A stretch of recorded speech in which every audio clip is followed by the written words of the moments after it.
I have always had the deep understanding for myself that if anything was going to move forward in my life, that I was going to have to be responsible for making that happen.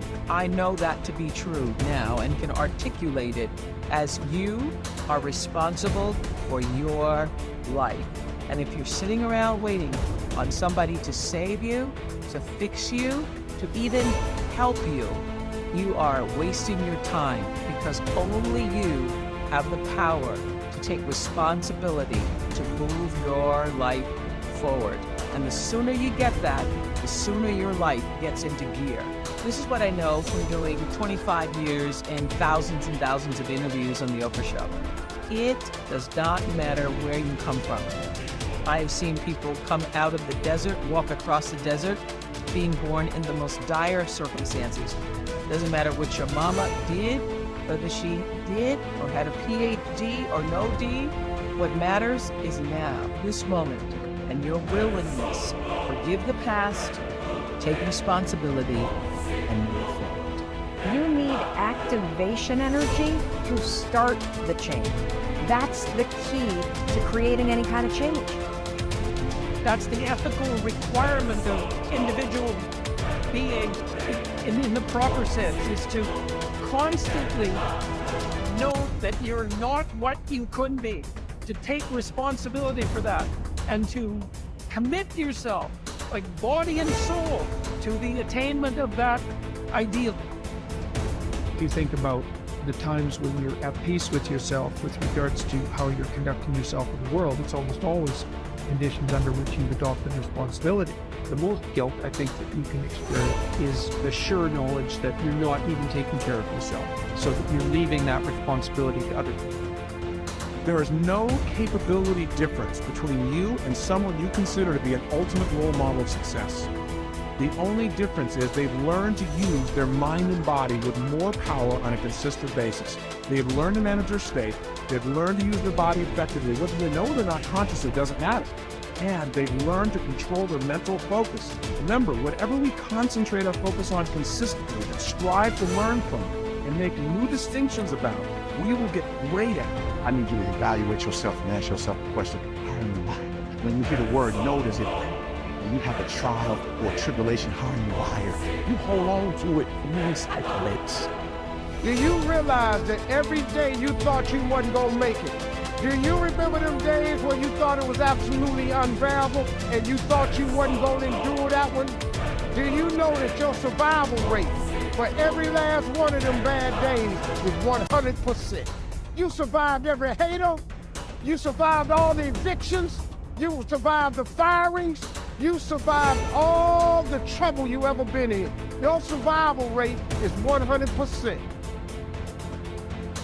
One of the things you gotta understand, my friend, is that you're supposed to fail.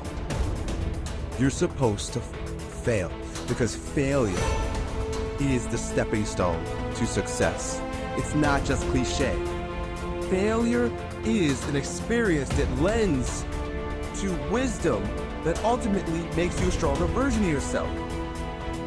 Like, until I make my dreams become a reality, I'm not quitting. I don't care how much money I have to invest. I'm gonna continue to do this until I become successful.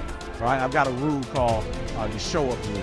All right, somebody said you can pretend that you care, but you can't pretend that you're there.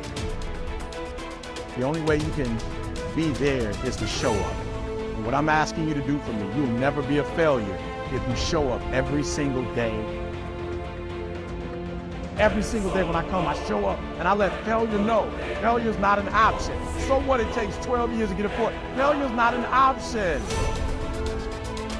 Failure is not an option. You can't even let it speak into your brain. It's not even a second.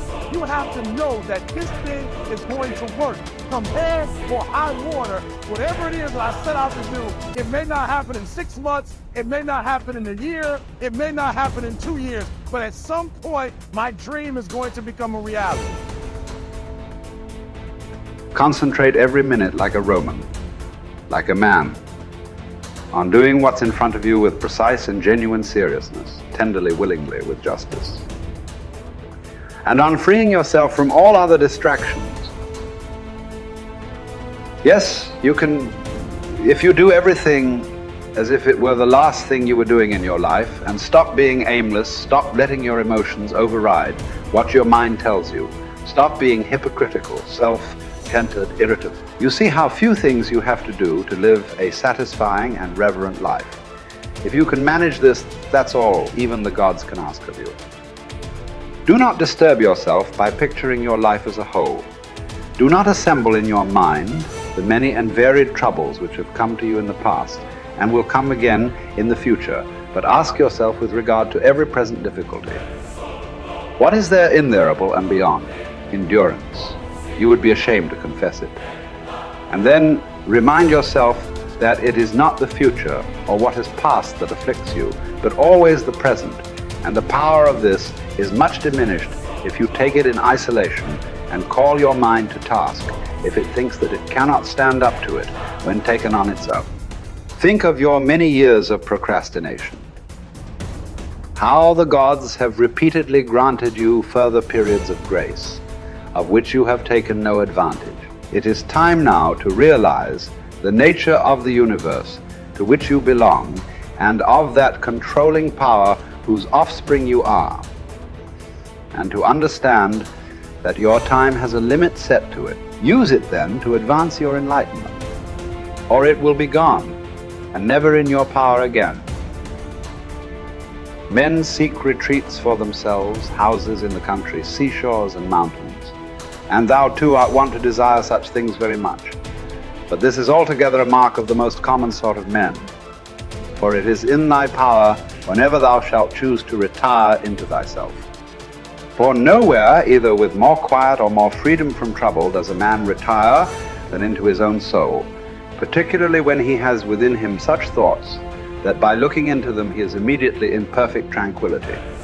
And I affirm that tranquility is nothing else than the good ordering of the mind. Constantly then give to thyself this retreat and renew thyself, and let thy principles be brief and fundamental, which as soon as thou shalt recur to them will be sufficient to cleanse the soul completely, and to send thee back free from all discontent with the things to which thou returnest. For with what art thou discontented? With the badness of men?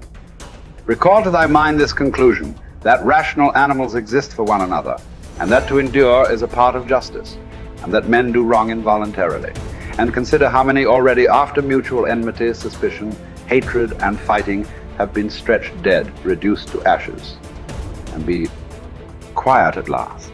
But perhaps thou art dissatisfied with that which is assigned to thee out of the universe. Recall to thy recollection this alternative. Either there is providence or atoms, fortuitous concurrence of things, or remember the arguments by which it has been proved that the world is a kind of political community, and be quiet at last. But perhaps corporeal things will still fasten upon thee.